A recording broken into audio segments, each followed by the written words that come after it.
Hey everybody, Sujal Patel here from Mailshake. I've got RajNATION here, the Startup Hypeman. Raj, first of all, how'd you get that name? That's an awesome, awesome nickname. Both the Okay. Startup Hypeman and RajNATION. So Raj Nation came from, so my real name is Rajiv Nathan. Most people call me Raj.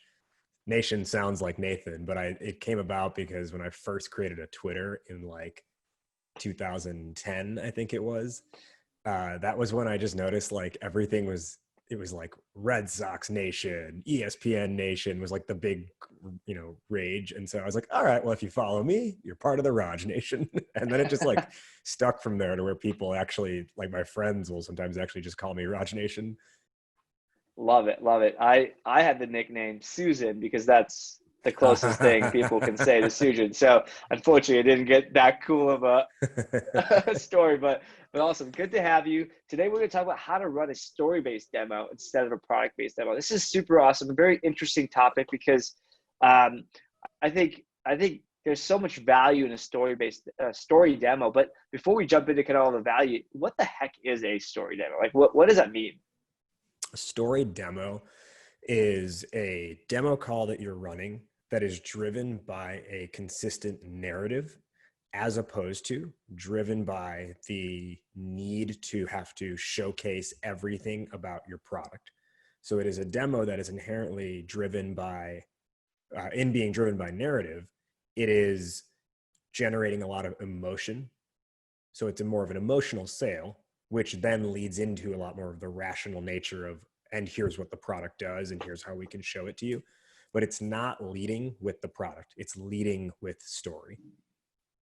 Got it. Love it. Love it. And really that emotion and everything related to that kind of goes off of like does it go off like the hero journey or kind of anchoring around the customer's needs or Yeah, it wants? really does anchor around the customer's needs. So I have this strategy I call the superhero strategy, which is a little bit different than a hero's journey, as you may have mentioned it.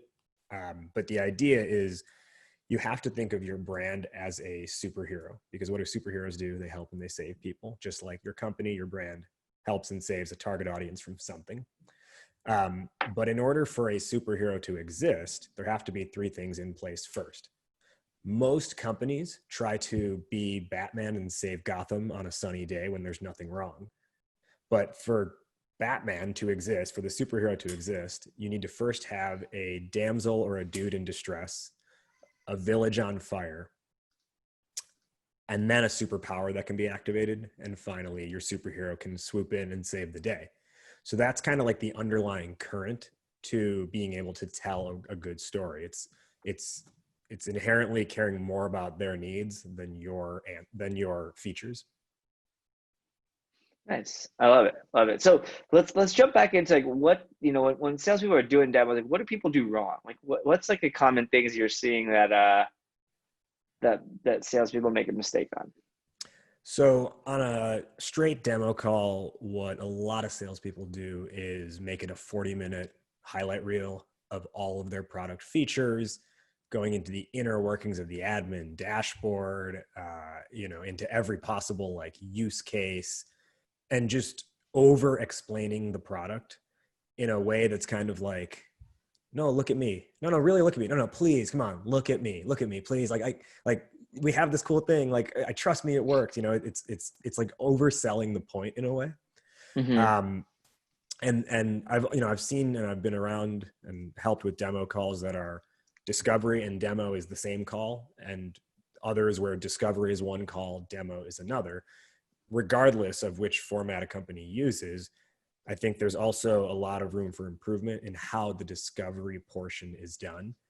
Hmm. Many companies, many salespeople only just ask a couple quick questions, mainly about their own solution. Hey, so how'd you find us? Cool. What are you looking for in a whatever product? Great. Okay, awesome. Let me show you the product now. And that'll take up like, I don't know, 5-7 minutes, and then 40 minutes is spent after that, or 33 minutes is spent after that, just pouring through the actual screen share platform demonstration. Yeah. So totally right. I think it's like you ask a bunch of questions that help you but are not relevant to the customer. So like what kind of questions should you be asking at the start? You want to, and I'll say this is for more for an outbound lead than an inbound lead, because inbound has a different set of questions. But let's say it's a cold lead coming into this call. Um, you want to ask questions that understand their situation, um, almost in the absence of you even having something that could help them. Because otherwise, you're just asking questions that feed you to the conclusions that you already want to hear. And yeah, there's some certain pattern recognition you can get where you know how to get to a certain, endpoint or destination in their answers. But I always kind of recommend, rather than asking qualifying questions, can you ask disqualifying questions? So a really good example is the timeline one, right? Like a lot of companies follow BANT, and T is for timeline. Um, Most reps will say, what's your timing for something like this? Which is like, it's fine, but it oftentimes doesn't produce a really honest response. Not because they're intentionally lying, more so because they don't know what their real timeline is. Whenever they say like isn't truth, but they haven't thought through that yet. So what I like to do instead, and train them on instead, is like flip that to a more disqualifying question. And what you can ask at the start is like, hey, how come we're having this conversation right now and not like 2 months from now? What's going on? That's how you figure out like the state of today. And then when you get towards the end and you got to figure out when would they want to launch, um, you can be like, hey, so from what you've told me, it sounds like, about 2 months or so. Is that accurate? And they'll say, yeah, I think so. And then you can kind of like push back on that and be like, okay, well, from my experience, like we rarely live in a perfect world where when we say, hey, we want to launch this in 2 months, it actually happens in 2 months. Typically things get in the way.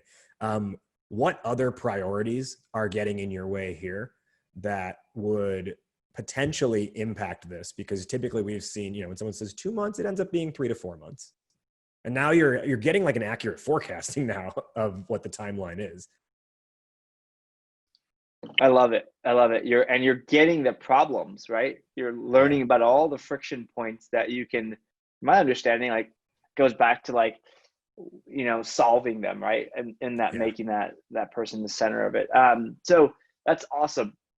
Next question really is around like, so a lot of folks sell with or demo with the sales deck, right? So is it possible or can you like tell a story using a sales deck? Of course, and you should.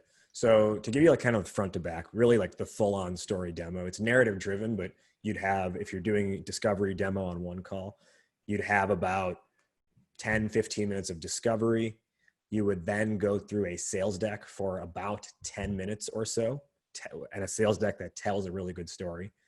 You'd only leave about 5 minutes to show the actual product, and then give yourself 5 or 10 extra minutes on the back end to talk through clarifying questions and next steps. So that 10 minutes you've got to sell the story through a sales presentation. What you'll typically see when a company uses a sales deck is a handful of slides that have no real order to them and pretty much just talk about the product they're about to show. You'll often see things like slide one is a photo of like company headquarters with like employee count, locations around the US. And then you'll see like we've got customers in this many geographies, and then you'll go into like the NASCAR slide or the logo salad, where it's just a slide with a bunch of logos of like, hey, here's our best customers. Then you'll be like, okay, and here's our technology, and here's our leadership team with all the experience, and it's just kind of like this parade of that idea again of, hey, look at us, we're awesome. Look at us, we're awesome. No, please look at us, we're really awesome. It's kind of like someone being like, you should talk to me because I have big muscles. uh, right? So to infuse a narrative into this presentation, what you want to do is be able to take them on a journey where first you identify the world that they operate in and get them to agree that yes, that is the current state of things. That is the world today for them. Once you've got that alignment, then you start to introduce some like breakage or friction point. You like, okay, here's the challenge with continuing to operate in that world. Once you've done that, then you transition forward into, okay, well, something needs to be done about it. Because if nothing is done about it, here's what's going to continue to happen. But if something is done, here's, potential results and impact you could see. And then you introduce your company and say, we actually, like, we can help with that. Here's our product. Here's what we do. And here are some customer examples of success. The key with this, and this, I developed this template from studying several different like elements of storytelling. The key with this is most of the presentation, you're actually not even talking about your company. Like 60 to 70, the first 60 to 70% of it, you haven't even introduced your brand yet. You're just building up the situation and the idea of doing something so that when you do introduce your brand, it becomes like the logical conclusion to this narrative that was built up. Love it. Love it. I love the fact that you're not spending, I think everything you've talked about so far is not making it about you, and then outline how much time you can talk about you.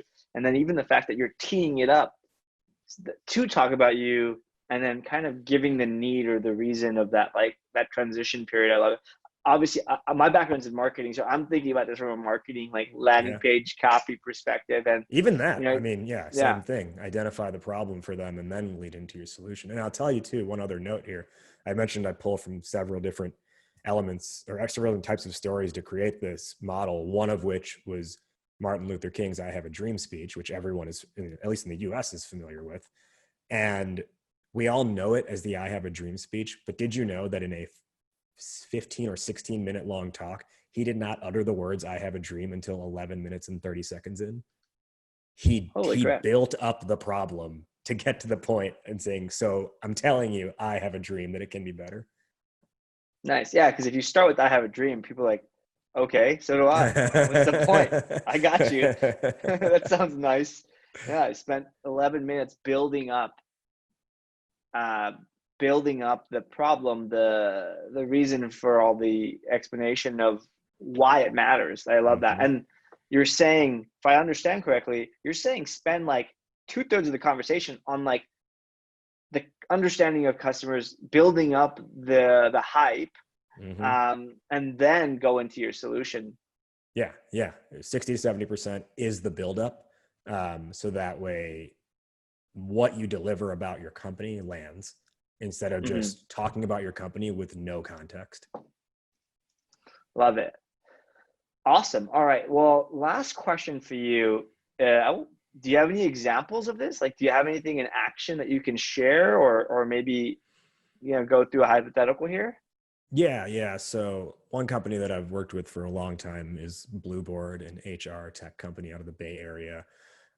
What they were finding was a lot of their conversations, like they very much inherently have an emotional sale already because of the nature of their product. But they were finding a lot of challenges with getting past the initial person to an actual like decision maker, and then like pulling in multiple decision makers to move a deal forward. So that was a product, or a large product, of the way they were demoing, which was they did have a set of slides, but those slides were very much like, hey, here's Blueboard, here's what we do, and here's how we work with other companies. It didn't have the right necessarily like build up. So what we worked on was not only through the slides, but then also just in the way they're vocalizing things generally, creating this scenario build up and then delivering on that flow. And then in the actual product demonstration itself, once they got to that, so cutting that part down to like 10 minutes max instead of what they were spending was like 25 minutes, when they don't have that complex of a product and they were over complexifying it by showing it for too long. It's a tool that HR admins would use. And we flipped it and said, like, let's actually demonstrate this from the perspective of one of your employees using this product. And so we just took them through like the actual like mock user flow of an employee getting an email about something that's cool and interesting, clicking on it, being surprised, and then picking, their experience that would work for them, that HR administered to them. And then the only thing we said after that was, and all of this you just do from a single admin portal on the back end, and here's the page. It's really simple. And so that completely changed the perspective of the product, making it easier for that person to sell it internally to the stakeholders, the decision makers, which made it easier for them to loop back in and want to advance the opportunity forward. Love it. I'm slacking my sales team right now. I was like, so this is perfect. We have an all hands on the sales team in a few minutes. So I'm going to definitely be sharing this. This is great. I mean, I think the concept is fairly simple. I think the execution, if you can get over talking about yourself and focus on that customer and that journey and really that story, this is going to work wonders. So awesome. Raj Nation, where can we get a hold of you? Where we can keep track of, stay tuned for all your stuff you're working on? Yeah, you can head to startuphypeman.com. And actually, if you go there and enter your email address, I have a full 5-minute whiteboard video further explaining the breakdown of the product demo versus the story demo and how to improve conversion rates through doing the story demo. So head to startuphypeman.com. I'm also probably active on LinkedIn to an annoying degree. So if you want to add me on LinkedIn, just type in RajNATION and I'll come up. Love it. Love it. I think that's where I saw some of your rap. Yeah. Was it Fresh Prince of Fresh Prince of Sass? Sass. Nice. Love it. So definitely follow up on LinkedIn for that one. And I'll definitely link out to the show notes with links to your website and all of that stuff. So thanks, Awesome. Raj. Thank you for having me.